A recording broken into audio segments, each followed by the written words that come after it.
का इतना ताकत होते हुए भी वो ये प्लास्टिक शीट से, एल्युमिनियम फॉइल से या वुड लकड़ा का जो प्लाईवुड का उसमें बीटा कटा हो जाएगा।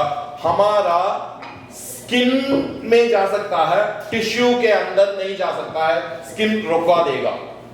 तो बीटा भी ज्यादा हानिकारक नहीं है कहने का मतलब, मगर गामा का एनर्जी ज्यादा है, सिर्फ एनर्जी है, उसमें मास नहीं है, चार्ज नहीं है, तो पेनिट्रेट कर सकता है। वो लेड या स्टील इसको यूज करते हम लोग शील्ड करते हैं, उसका इंटेंसिटी कम कराते हैं। और न्यूट्रॉन न्यूट्रल होने के नाते और हमारा बॉडी में कार्बन हाइड्रोजन ऑक्सीजन एलिमेंट्स होने के नाते जिसमें न्यूट्रॉन अपना एनर्जी आसानी से दे सकता है, तो हमें न्यूट्रॉन एनर्जी देगा, मतलब न्यूट्रॉन हमें नुकसानदायक हो सकता है। तो अल्फा नुकसानदायक नहीं है, उसको प्रिवेंट कर सकता है। बीटा ज्यादातर नुकसानदायक नहीं है, उसको भी प्रिवेंट कर सकता है। गामा नुकसानदायक है और न्यूट्रॉन नुकसानदायक है, क्योंकि हमारा शरीर में पानी, कार्बन, हाइड्रोजन, ऑक्सीजन, नाइट्रोजन लो एलिमेंट्स है जो न्यूट्रॉन का एनर्जी लेगा, तो हमारे नुकसानदायक हो सकता है।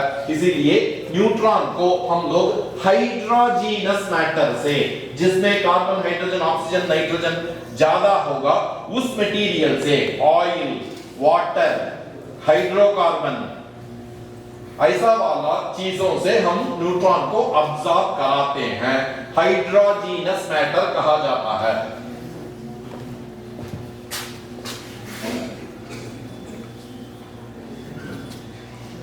अगर रेडिएशन अंदर हम लोग खाने पीने के जरिए, श्वास लेने के जरिए अंदर रेडियोएक्टिविटी गया, तो ये केमिकल के रूप से बॉडी में जो केमिकल जाके कैल्शियम, आयरन, ये सब केमिकल जाके बॉडी में बैठता है ना, ऐसा रेडियोएक्टिविटी भी केमिकल प्रॉपर्टी के जरिए जाके बॉडी के अंदर बैठ जाएगा।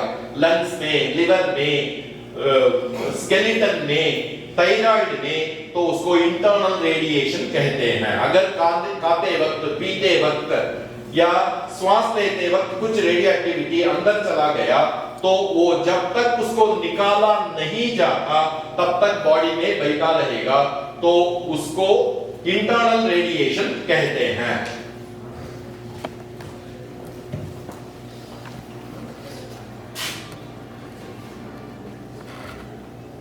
हम लोग जो खाते हैं, पीते हैं और श्वास लेते हैं, तो हमारे शरीर में थोड़ा बहुत रेडियोएक्टिविटी रहेगा।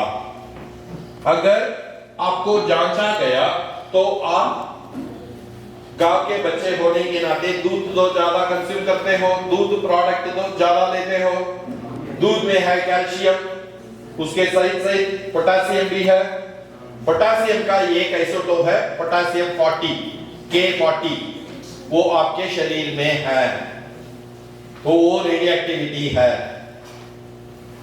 तो आप खाना खाते हो, खाना खाते वक्त आपको जमीन से ही आता है ना जो खाने के वस्तु, उसमें थोड़ा बहुत यूरेनियम, थोरियम, प्लूटोनियम रहेगा। पार्ट्स ppb, पार्ट्स पर बिलियन, पार्ट्स पर बिलियन नहीं है, पार्ट्स पर बिलियन, मगर खाते तो हो डेली, तो उसमें से रेडियोएक्टिविटी